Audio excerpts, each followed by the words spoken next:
Okay, sorry we were rudely interrupted by me and and a phone call, by the way.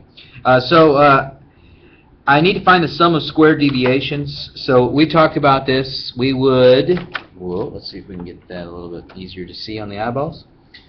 We need to find calculate one variable stats of list 4. That's where the deviations are. That's where all those residuals are.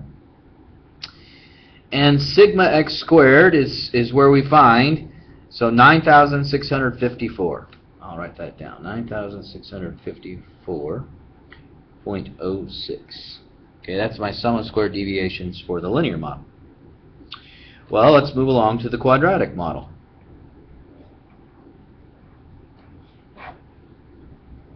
So, go back into my list. This time we're going to get rid of list 3 and list 4 because we're using a different model. Which model are we using? Well, remember we have to find the model. Stat, calculate, but this time we're doing quadratic regression of list 1 and list 2.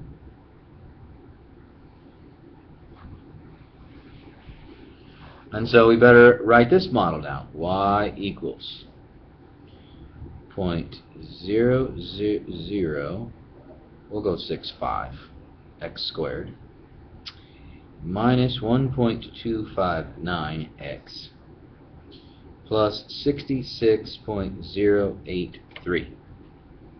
Okay, that's accurate enough.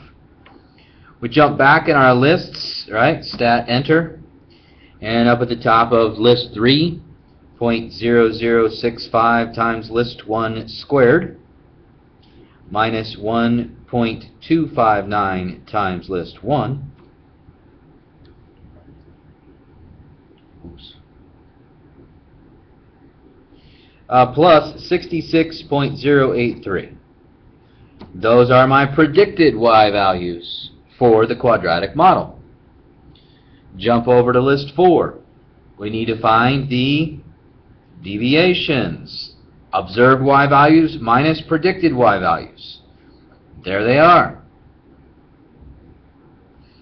And you know what I did? Oh, no, I'm okay. All right. Now, what's interesting is you have already set up the scatter plot for list 1 and list 4. Now that we have new data in the calculator in list 4, the scatter plot's already set up. So I don't have to do anything to that. But what I do have to do, that sounded weird, is go to a new window, zoom 9. I have to do it each and every time. Otherwise, I'm going to have the wrong window.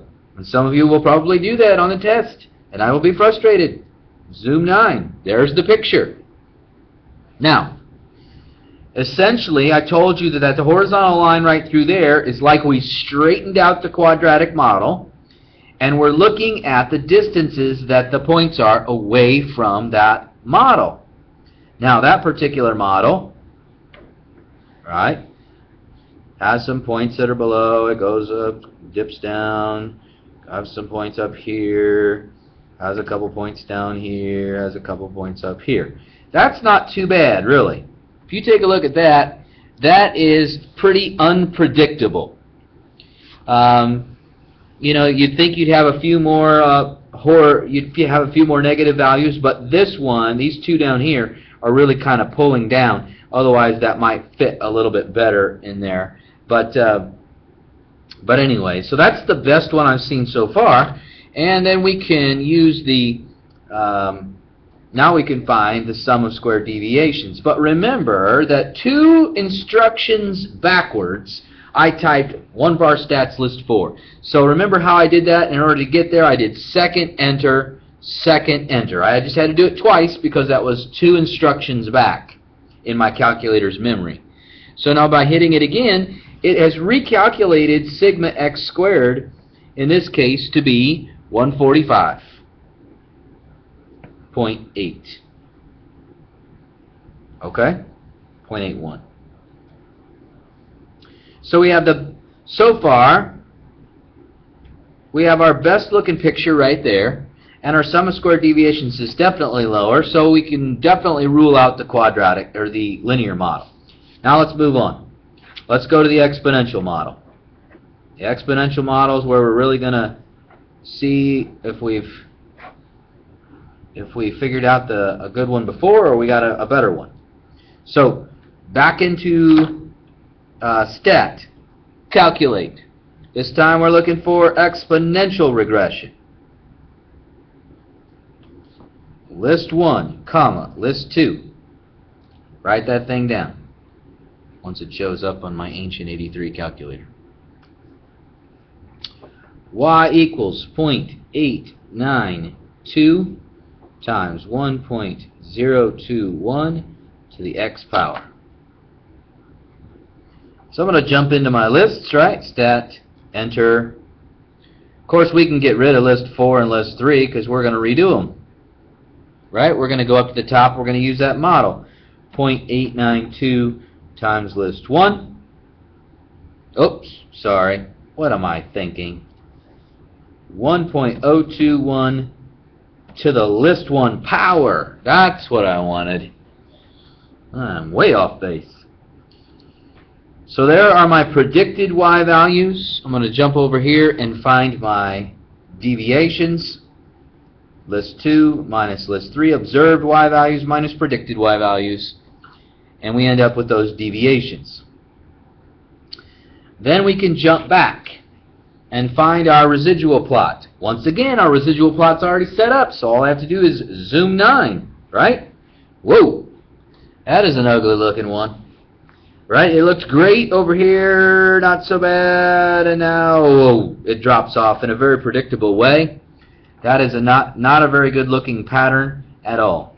So we had a residual plot that was looking good, starts to go up, and then just drops off. Okay? Not a good one. That has bad written all over it. And its sum of squared deviations. Go back to the home screen. Second stat, or second enter. Second enter. Brings up that calculator instruction we already had on there. And it comes up with a, whoa, look at that sum of squared deviations. And that'll hurt somebody. Okay, so there's my sum of squared deviations. Definitely not the best. So I would have to say that based upon the fact that it has mostly a horizontal band of data values, no predictable pattern in my residual plot, and my sum of squared deviations is the smallest, that here is our winner for this particular example. And that's the kind of thing you're going to be doing in your project. You're going to be getting data. You're going to be analyzing the 3 different models, linear, quadratic, exponential, and seeing if your data fits with this particular, with one of these different models. And you're going to prove to us that it does or does not. And that's what you'll do in your paper and also in your presentation. There'll be days in class where you'll be able to work on some of this for the project. Anyway, that's the basics of section 2.8, how to find a residual plot, and a really good problem to go through and with all the data. And I'll see you in class.